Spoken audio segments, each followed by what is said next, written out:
Hello दोस्तों, कैसे हैं आप? उम्मीद करता हूँ बहुत अच्छे होंगे।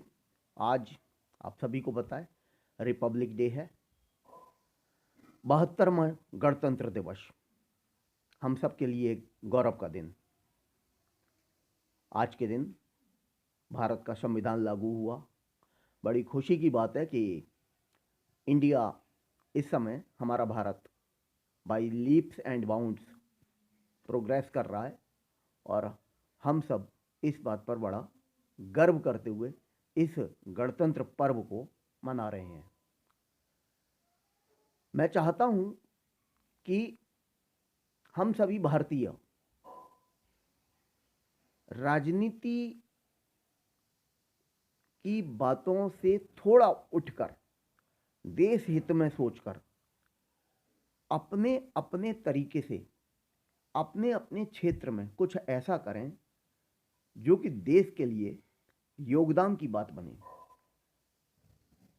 हम सभी का थोड़ा थोड़ा योगदान हमारे देश को कहीं ना कहीं आगे बढ़ाएगा। देखिए, देश किसी सीमा या किसी एक क्षेत्र का ही नाम नहीं होता। देश का सही अस्तित्व बनता है देश के नागरिकों से। अगर देश के नागरिक संपन्न हैं, सुशिक्षित हैं, वेल कल्चर्ड हैं, तो देश का नाम देश में तो होता ही है, परदेश में भी होता है। यानी कि विदेशों तक उस चीज़ का, उस देश का, उस कंट्री का नाम पहुंचता है कि फला देश बहुत अच्छा है। आप भी कहीं घूमने जाएं, मान लीजिए आप अगर जापान जाते हो और आपको घूमने के दौरान आपको जापान के लोग, जापान की प्रॉस्पेरिटी पसंद आती है, तो आप लौटने पर यहाँ आकर जापान का जिक्र करेंगे औरों से और तारीफ करेंगे कि हम एक अच्छे देश में होकर आए। ठीक वैसे ही आज भारत तरक्की के मार्ग पर है। हमारे आदरणीय प्रधानमंत्री जी अपनी ओर से बहुत कुछ कर रहे हैं। अलग अलग प्रदेशों के बहुत सारे मुख्यमंत्री अलग अलग दिशा में, अलग अलग क्षेत्रों में उन्नति के मार्ग पर हमारे देश को, प्रदेश को ले जा रहे हैं।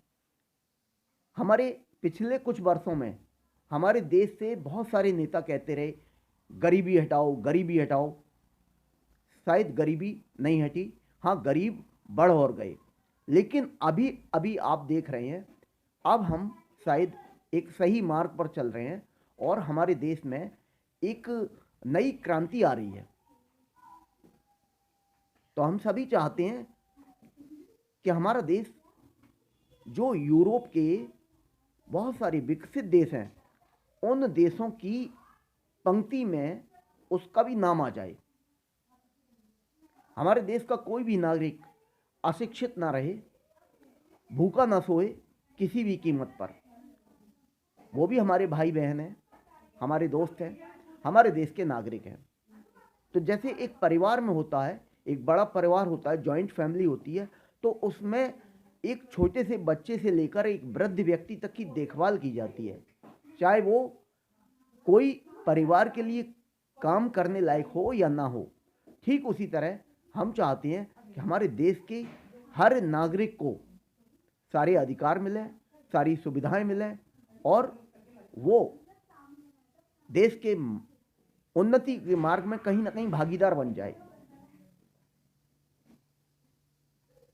बाकी आप सभी लोग मेरे से बहुत ज़्यादा समझदार हैं। मैं यही चाहूँगा आप सभी शांति के साथ, समृद्धि के साथ अपना जीवन व्यतीत करें और मिलजुल कर रहें।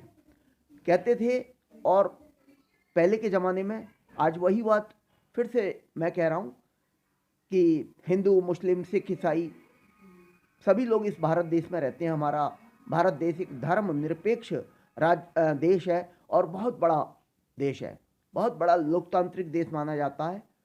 तो इस देश में हम सब लोग मिलजुल कर रहे हैं, हमारे देश में कोई भी किसी भी प्रकार की प्रॉब्लम ना हो। ओके दोस्तों, मैं अपनी बात समाप्त करते हुए इस गणतंत्र दिवस पर आप सभी को बहुत बहुत बधाइयाँ देता हूँ और चाहता हूँ कि आप सभी लोग सुख शांति से रहें। थैंक यू दोस्तों, have a nice day, thanks again, thank you.